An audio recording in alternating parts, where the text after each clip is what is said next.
Paola Rodriguez, and I will be presenting on the hantavirus pulmonary syndrome, also known as hantavirus cardiopulmonary syndrome. I won't be really talking about the hemorrhagic fever with renal syndrome, which is also associated with hantavirus. I think I'm only going to stick with talking about HPS. This is a brief history of HPS. So it was the first confirmed cases in 1959. 1993, you have this first outbreak in the U.S., the Four Corners outbreak, which causes, in May 1993, to have this national surveillance in the United States. From June to August of the same year, you have this investigation to pin down the carrier. From November in the same year, you have this specific hantavirus isolated, being named the zoonotic. In 1995, you have HPS becoming nationally notifiable. 2015, it's going to be the first year of non-pulmonary hantavirus cases to actually be reported. Alright, so here you have the outbreak. So in 1993, there's a Four Corners outbreak, which is going to be basically this man from New Mexico contracts the disease, goes to the hospital, and ends up dying, like, really soon after experiencing the symptoms. His fiancée had died previous days before with similar symptoms, so the hospitals end up, like, calling the hospital ends up calling the CDC investigates, and then they end up bringing awareness to it by, like, having this national surveillance. In 1995, in Argentina, Chile, and Paraguay, you have this disease similar to 1993 outbreak. However, it's going to be associated with the Andes virus. In 1996, you have another outbreak in Argentina. Here, it's important because it shows that certain strands in South America, like the Andes virus, is transmittable from person-to-person contact. So nothing like we've never seen that in the States, but it was seen in 1996 in Argentina. 2000 in Panama. Not much is known about this, just that it happened and it was reported on, but not much information about that. In November 2012, there was this outbreak in Yosemite National Park in the U.S., and basically 10 people got infected, and 9 of them got infected by sleeping in the tents, and then 1 of them by hiking. And so then the 2017, after that, there was a 2017 outbreak of the Sewell virus, and this happened in 11 states, so 15 people in those 11 states contracted the disease, and there was 11 batteries that were contaminated with the disease. 12 batteries that were contaminated with the disease. Okay, so what causes the disease? It's going to be the hantavirus, or orthohantavirus. It belongs to the group 5 of the viruses, so it has this negative single-stranded RNA. Its order is Bunya viralis, its family is Hantiviridae, and the genus Orthohantavirus. Species are many, a little bit more than 20 are pathogenic, but not all are pathogenic. So these are the species that I want to focus more on. These are going to be the ones that typically cause HFRS. These typically cause HPS. These are endemic to the Americas, and these are mainly seen in Europe and Asia. So I know I make this like distinction, however, there is not this real distinction in real life. So what I mean by that is that the zoonotic virus can end up causing HFRS, and then the Pumala can end up causing HPS. So there's not this like set distinction. So just want to point that out. So here are the most popular species, just a little bit more information. You see the mortality rates for the pulmonary are way higher than the mortality rates for the renal syndromes. Okay, so characteristics of the hantavirus. So not a lot is well known about the hantavirus, basically because it's really hard to study it since it doesn't have an ideal host to live in, except for humans, obviously. But I'll try to explain it as best I can. So it's pleomorphic, which means it varies in size and shape. It's usually spherical, though, and it has a shape of 120 to 154 nanometers. So it is enveloped. It has this lipid bilayer with a grid-like pattern, and it has these spikes right here formed by the G to GC glycoproteins that stick out of the envelope. The catheter is going to be an icosahedral shape. The genomes are going to be tri-segmented right here. They're going to be separated by size and function, so small, medium, and large. These are going to be the functions of the segmented genomes. So S genome is going to be in charge of making the N protein, and so or encoding for it. And then this N protein is going to be the one responsible for packaging 3 vRNAs into 3 different ribonucleic protein complexes. And so this is going to be able to protect the viral RNA from degradation. The M segmented genome is going to be responsible for encoding a polyprotein that's going to produce the glycoprotein GN and GC. So then the glycoproteins are then found on the surface of the cell, which leads to them being playing a role in the attachment to the host cell. And the L protein is going to encode for the RNA, dependent from the RNA polymerase. So it's going to be the RDRP, as we call it. And then this is the life cycle of a cell. So it's going to be a little bit ambiguous because not much is known, so there's not that much detail that can be provided, but I'll try my best. So A is going to be the attachment of it. So it's going to attach, the GN and GC glycoproteins are going to attach to the beta 1 or beta 3 integrants of the host cell. And then right here you see the transcription. This is done by cap snatching. You see the entry first. Sorry, I'm skipping steps. Entry is going to be done by this receptor-mediated endocytosis. And then you see the transcription. And this transcription is going to be done with cap snatching, which ends up being RDRP, cleaving host cell mRNA, and using that as the primer for vRNA. And then you have this translation right here of the L, M, and S mRNAs into viral proteins using the host mechanisms. And then you have this replication of the vRNA, and then you have the assembly. The assembly is where it gets tricky because we don't know if it goes to the Golgi and assembles there, or if it assembles in the plasma membrane. We just know it assembles, and then we know it leaves the cell. So pathogenesis. So it is an immunopathogenic disease, which means that it is a disease that develops involving an immune response. So these four things are going to make it pathogenic. So the hantaviral proteins, when they attach to the beta 1 or beta 3 integrants, they're going to infect macrophages, follicular dendritic cells, and lymphocytes. And then cap snatching, like I mentioned, is really important because it's going to be this transcription that results in hantaviral mRNAs. This basically is like the hijacking of like the host cells to synthesize the proteins that they want and need. And then in translation of S, which I'll be focusing more on, to the production of N, you're going to have this structural role, which is going to protect you from degradation, and this functional role as well, which is going to be the modification of the host responses and modifying things like the JAK-STAT response, the apoptosis, stuff like that is going to modify.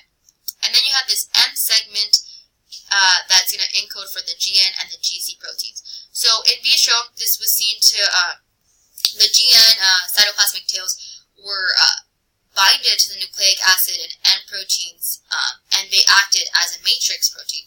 And so what that means is that that there was this linking of the viral envelope with the virus core with this GNCT. And then there's this the pathology of the virus is not very well known. It's complex and limited, as it says. Because, again, like, there's not an ideal model. We do have this Syrian hamster as a model. It develops severe disease that seems similar to HPS, but it's not, again, it's not the same. And non-human primate models, surprisingly, have been unsuccessful as well. Except for in 2014, the primate model, rhesus macaque, was used, and it proved to be pretty successful. I'll be showing some pictures on that experiment. So then, basically, what it happens is that it causes a vascular leakage of blood vessels without actually damaging the epithelial cells, and that leads to hypotension and shock. And so here you have a couple of images taken from the rhesus macaque research. You have this A right here is going to be the chest x-rays of the monkey. And so then right here you're going to see the increase in density. So compare this to that. There's this increase in density. I don't know if you can see where they're pointing right here. And that's going to lead to like a conclusion of interstitial infiltrates playing a role here. And that's going to be linked to signs of pneumonia. Here in B you see this right ventricle enlargement, which has to do with, ends up leading, to acute cardiac failure. Here you have the gross pathology of the virus. You have the trachea right here showing this frothy material, and then here you see this fluid in the chest cavity. The lungs were described to be unable to collapse, and they were really firm. And then you see this red discoloration. I don't know if you can see it, but it's definitely present. And this is consistent with interstitial pneumonia as well. So the immune response can vary with hantaviral species. So I guess the question ends up being like, if it's not cytopathic, which means it can't damage live cells, what ends up causing this this disease? Like what ends up causing this increase in capillary leakage? The hypothesis is that it's the cell's response to the infection rather than the actual virus replication.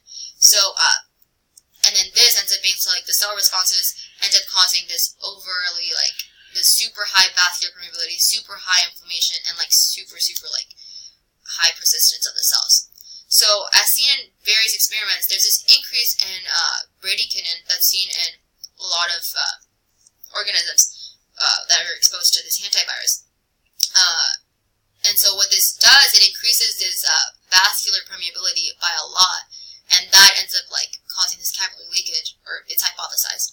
And this cytokine responses in T cells, so there's elevated TNF-alpha responses and the elevated CTLs responses ends up causing this huge inflammation that sometimes can't be controlled. And then in recent findings, there's this role of T regulatory cells in the persistence of the virus. So what does this mean? Basically, all of this means that it's associated with intense and very harmful host immune responses that affect heart, lungs, and sometimes kidneys, and reduce their functions. So all of this is attributed to the virus replication, hematological abnormalities, and uncontrolled pro-inflammatory host responses. So the transmission of the cell. It's a zoonotic disease, which means it's carried by rodents. Typically in the United States, the most common one's going to be the deer mice. This one right here looking all cute. But yes, it's very dangerous. And it's typically through airborne transmission. So this ends up happening when a person breathes in contaminated air, and the contaminated air gets contaminated through virus shedding of urine, droppings, and saliva. And then you have other rare transmissions like a rat bite, or touching something contaminated and putting your hand in your mouth, or eating contaminated food. And really rare is going to be person-to-person contact, which has only been reported to antivirus in Argentina and Chile, but it's not something that we've ever seen in the States, right? So then, symptoms. So the incubation period is not really known. It may be somewhere between 1 and 8 weeks after the exposure. Early symptoms are going to be associated with kind of flu symptoms. So you're going to have fatigue, fever, muscle aches, which are universal, and then you're going to have headaches, dizziness, chills, abdominal problems, which is going to be experienced by half of the people that get the disease. Late symptoms, 4 to 10 days after this early symptom is presented, is going to be the coughing, severe coughing, shortness of breath, and fluid in the lungs, and then at times death, which is pretty high with an average of 38% mortality rate. Hallmarks of the disease are poorly understood as well. We just know that there's this rapid shift from minor respiratory disease to severe respiratory distress that is associated also with ARDS and then shock. So diagnosis. So diagnosis typically is a guessing game. So whenever you have muscle aches, fever, fatigue, and you have the shortness of breath, typically they'll ask to do a chest x-ray, and then they can infer okay, she has HBS. But you can't actually know for sure. It can't be actually proven until you get those blood tests with a specialized lab to see if you have antibodies or not. So treatment, there's no specific treatment, cure, or vaccine. Only thing you can do is get to medical care early on when the symptoms start showing, so you can get that respiratory support, intubation, and mechanical ventilation kind of thing. So with that being said, the only way you can prevent it is by avoiding this constant contact with the rodents, because there's nothing really to prevent it. And really there's no people that are at risk except people that are constantly exposed to these environments, like construction workers, or people that work outside. So if you don't want to end up like this guy, just try to avoid it as much as you can. So incidence and prevalence.